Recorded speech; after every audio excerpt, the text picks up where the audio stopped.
এই light house পাহারা দিতে আপনাকে বছরে প্রায় 15 কোটি টাকা দেয়া হবে। চাকরিটা পেতে খুব ইচ্ছা করছে? আরও অফুরন্ত সুযোগ সুবিধা আছে। যেমন এখানে থাকবে না কোনো বস, আপনি সম্পূর্ণ একা। নিজের ইচ্ছা মতো ঘুমাতে পারবেন, মাছ ধরতে পারবেন, যা মন চায় তাই করতে পারবেন। আপনার কাজ থাকবে শুধুমাত্র দেখা যে এই লাইট হাউসের বাতিটা ঠিকঠাকভাবে জ্বলছে কিনা, কখনো বন্ধ হয়ে গেলে আবার অন করে দিবেন। ব্যাস এতটুকুই, আপনাকে আর কিছুই করতে হবে না। সারাদিন শুধু পায়ের উপরে পা তুলে ঘুমিয়ে থাকবেন। কিন্তু মজার ব্যাপার হলো, এত সুযোগ সুবিধা থাকার পরেও এটা পৃথিবীর মধ্যে সবচাইতে ভয়ঙ্করতম একটা কাজ। কারণ এই লাইট হাউস ঠিক একদম সমুদ্রের মাঝে স্থাপন করা হয়। এখানে থাকা অবস্থায় আপনি কারো সাথেই যোগাযোগ করতে পারবেন না। একাকিত্ব আপনাকে সবসময় ঘিরে থাকবে। আরো ভয়ঙ্কর ব্যাপার হলো, প্রায় সময়ই এখানে বেশ বড় বড় ঝড় হয়। সেই সব ঝড়ের তাণ্ডব এতটাই ভয়ঙ্কর হয় যে মাঝে মধ্যে সমুদ্রের পানি এসে টাওয়ারের উপরে উপচে পড়ে। এমনকি এই কাজে মৃত্যু পর্যন্ত হতে পারে। আরো কি কি মহাবিপদ এখানে ওত পেতে থাকে তা একটু পরেই জানতে পারবেন। এখন হয়তো এসব দেখে আপনার মাথায় প্রশ্ন আসতে পারে যে এই লাইট হাউস সমুদ্রের মাঝেই কেন তৈরি করা হয়েছে, এর কাজই বা কি, আর কেনই বা এই লাইট হাউসের উপরে সবসময় নজর রাখতে হয়, কেন এর লাইট কখনো বন্ধ করা যায় না। রহস্যময় এই লাইট হাউসের আদ্যপান্ত জানতে হলে আমাদেরকে কয়েক বছর পেছনে ফিরে যেতে হবে। তখন যাতায়াতের জন্য না ছিল কোনো গাড়ি, আর না ছিল অন্য কোনো যানবাহন বা আকাশপথ। তাই বিশাল লম্বা পথ পাড়ি দেওয়ার জন্য একমাত্র উপায় ছিল পানিপথ। সেই সময় ক্যাম্পেট মারিয়াস নামের একজন অসাধারণ নাবিক ছিলেন। তিনি অনেক প্রতিকূল অবস্থাতেও সমুদ্র পাড়ি দিতে পারার জন্য বেশ বিখ্যাত ছিলেন। তো একবার তিনি সমুদ্রের মাঝেই ঘুটঘুটে অন্ধকার একটা জায়গা পাড়ি দিচ্ছিলেন। ঠিক তখনই সমুদ্রের নিচে থাকা কিছু পাথরের সাথে জাহাজের ধাক্কা লাগে। সেই সময় জাহাজগুলো তৈরি করা হতো কাঠ দিয়ে, যার কারণে জাহাজের নিচে খুব সহজেই ফাটল ধরে যায়, আর পানি ঢুকে বেশ ক্ষয়ক্ষতিরও শিকার হয় জাহাজটা। এই দুর্ঘটনার পর ক্যাপ্টেন মার্শিয়াস এর সমাধান খুঁজতে থাকেন। তিনি এমন কিছু তৈরি করতে চাচ্ছিলেন যে এই ধরনের সমস্যা থেকে বাঁচানোর জন্য আগে থেকেই জাহাজের নাবিকদেরকে সাবধান করতে পারবে। কিন্তু এখানে মহাদুশ্চিন্তার কারণ হয়ে দাঁড়ায় প্রশান্ত মহাসাগরের বিশালতা। কারণ প্রশান্ত মহাসাগর এতটাই বড় আর বিশাল যে যদি 7টা মহাদেশের সমস্ত ভূমি একত্রও করা হয় তবুও প্রশান্ত মহাসাগরের আয়তনই বেশি থাকবে। হাজার হাজার বছর আগে যখন নাবিকেরা এই বিশাল সমুদ্র পাড়ি দিয়ে যাতায়াত করত, তখন তাদের সমুদ্রের নিচে থাকা কোনো কিছু সম্পর্কেই কোনো ধারণা থাকতো না। এমনকি তাদের সামনে থাকা রাস্তা সম্পর্কেও তাদের কোনো আইডিয়া ছিল না।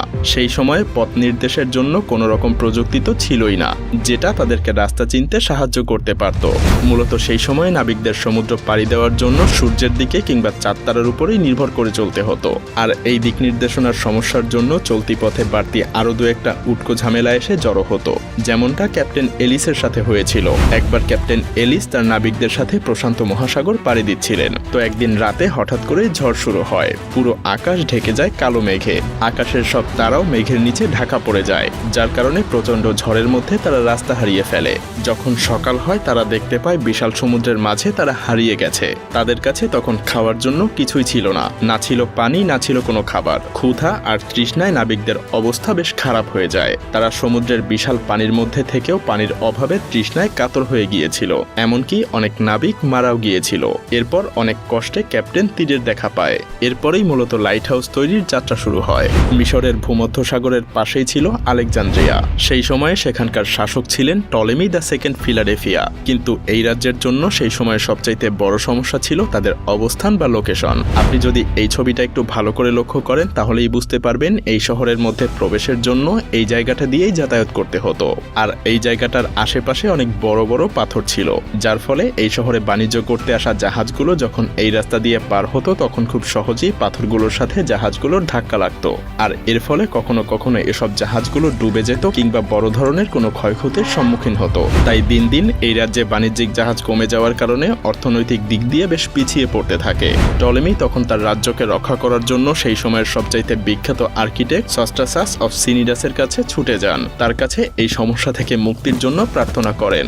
দুইজন মিলে তখন একটা আইডিয়া বের করেন। পানির উপরে তারা এমন এক দুর্গ গড়ে তুলবেন যার উপরে থাকা আলোকরশ্মি সমুদ্রে থাকা জাহাজগুলোকে গাইড করবে। সেই সাথে এটা পানির নিচে থাকা পাথরের ব্যাপারেও আগে থেকেই সাবধান করতে থাকবে। সেই পরিকল্পনা অনুযায়ী সস্ট্রাসাস কাজ শুরু করে দেয়। কিন্তু তখনও তিনি ভাবতে পারেননি যে তিনি যা করতে চলেছেন সেটা একসময় পুরো পৃথিবীতে অন্যতম একটা সৃষ্টি হয়ে উঠবে, যা পুরো পৃথিবীতে আলেকজান্দ্রিয়ার বাতিঘর নামে পরিচিত হয়ে উঠবে। আলেকজান্দ্রিয়ার সেই বাতিঘরের উচ্চতা ছিল 384 ফুট। এটা পুরোটাই বানানো হয়েছিল সাদা মার্বেল পাথর দিয়ে। এই লাইট হাউসের হাউসের মাথার উপরে সেই সময় প্রতিনিয়ত আগুন জ্বলতে থাকতো, যার জন্য সবসময় এখানে তেল আর কাঠের যোগান দিতে হতো। এমনকি এই বাতিঘরকে পরবর্তীতে পৃথিবীর 7ম আশ্চর্যের একটা হিসেবেও স্বীকৃতি দেয়া হয়। শুধুমাত্র এই উচ্চতার জন্যই এটা বিখ্যাত ছিল না, সেই সাথে ছিল এর অসাধারণ ডিজাইন। মূলত সস্ট্রাসাস সেই সময় আলোর রশ্মি বা তীব্রতা ছড়িয়ে দেওয়ার জন্য আয়না আর লেন্স দিয়ে একটা ডিজাইন তৈরি করে, যাতে করে এই বাতিঘরের আলো অনেক দূরে থাকা জাহাজের নাবিকদের পথ দেখাতে পারে। তো সেই সময়টাতে যখন এই বাতিঘর বা লাইট হাউসের নির্মাণের খবর ছড়িয়ে পড়ে, তখন নাবিকেরা যেন স্বস্তির নিঃশ্বাস ফেলে, কারণ এখন আর আলেকজান্দ্রিয়ায় আসার পথে তাদের আর পথ ভুল হবে না, পাথরের আঘাতে জাহাজও ভেঙে যাবে না। এভাবেই বাতিঘরের আইডিয়াটা পুরো পৃথিবী জুড়ে ছড়িয়ে পড়তে থাকে। যদিও প্রথমে এই বাতিঘরের ব্যবহার সমুদ্রের মাঝে শুধুমাত্র জাহাজ সাবধানে চলাচলের জন্যই তৈরি করা হতো, কিন্তু সময়ের সাথে সাথে বাণিজ্যিক জাহাজের সংখ্যা যখন বাড়তে থাকলো, তখন সমুদ্রের যেসব জায়গায় পাথরের উচ্চতা সমুদ্রের পানির উচ্চতার কাছাকাছি কিংবা যেখানে অনেক বেশি পাথর থাকে, যেগুলোর সাথে খুব সহজেই জাহাজের ধাক্কা লাগতে পারে, সেসব জায়গাগুলোতেও তখন বাতিঘর বা লাইট হাউস তৈরি হওয়া শুরু হয়। যদিও প্রথম দিকে লাইট হাউসে সবসময় আগুন জ্বালানো হতো, কিন্তু এটা ঠিক ততটাও ভালো আইডিয়া ছিল না, কারণ এর জন্য সবসময় কয়লা বা জ্বালানি কাঠের যোগান রাখতে হতো। তখন অবশ্য এটা ছাড়া আর কোনো উপায়ও ছিল না। এরপর মোমবাতি কিংবা ল্যাম্পের ব্যবহারও করা হয়েছিল, কিন্তু আগুনের আলোর রশ্মি তো আর খুব বেশি দূর যেতে পারত না। ঠিক তখনই আবিষ্কার হয় বৈদ্যুতিক বাল্বের। লাইট হাউসগুলোতেও আগুনের পরিবর্তে বৈদ্যুতিক বাল্ব ব্যবহার করা শুরু হয়, কিন্তু তারপরেও এই আলো খুব বেশি দূর যেতে পারত না। এর কারণ হলো লেন্সগুলোকে বাল্বের পেছনে লাগানো হতো।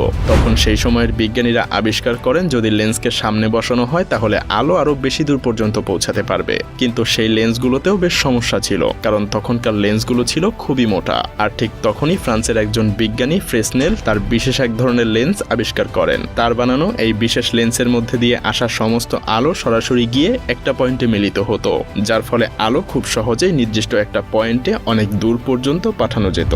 বর্তমান সময়ে প্রায় সব লাইট হাউসেই ফ্রেসনেলের সেই লেন্স ব্যবহার করা হয়। লেন্সের এই আবিষ্কার লাইট হাউসকে এক নতুন রূপ দিয়েছিল, যে কারণে এখনও সমুদ্রের বুকে জাহাজগুলো নিরাপদে যাতায়াত করতে পারে। কি লাইট হাউসের ভয়ঙ্কর এই দিকগুলো জানার পরে আপনার বুকের ধুকধুকানি আরও বেড়ে গিয়েছে? হ্যাঁ, আর এজন্যই কোনো স্বাভাবিক মানুষকে এত পারিশ্রমিক দেওয়ার পরেও নির্জন এই লাইট হাউসে থাকতে চায় না, কারণ কেউ কখনোই নিজেকে এই ভয়ঙ্কর এবং নির্জনতার মাঝে হারাতে চায় না।